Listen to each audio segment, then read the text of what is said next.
When you ask people when people ask you what horticulture is and they don't know how to explain it, most already know. They just don't realize it. It's in every day of your life.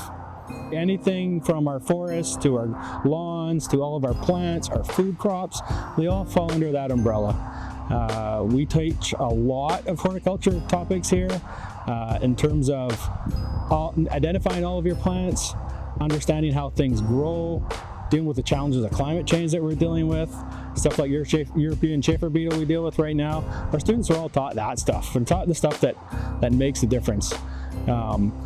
An instructor years ago when I was a student here really inspired me by talking about something I hadn't considered before, and it was our trees, right? They have a really good publicist. They get a lot of, in our green world I call it, a lot of the publicity. They get a lot of the exposure.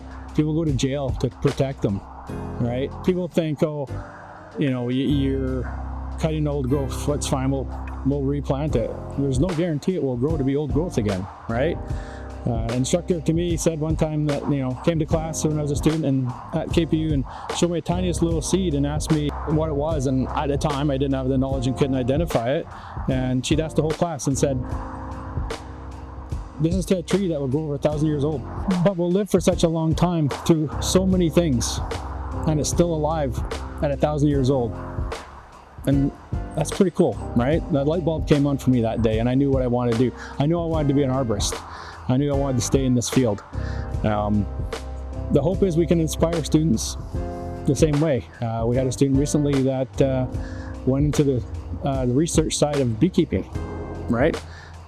Falls under our umbrella. It's a really good, exciting, changing industry. Nothing's the same any day. You know, these are living things we deal with. We grow commercial food crops, right? You see a greenhouse, that falls under the horticulture umbrella. Our nurseries, retail centers, the growers, it's all part of horticulture. It's something that you love to do when you love plants.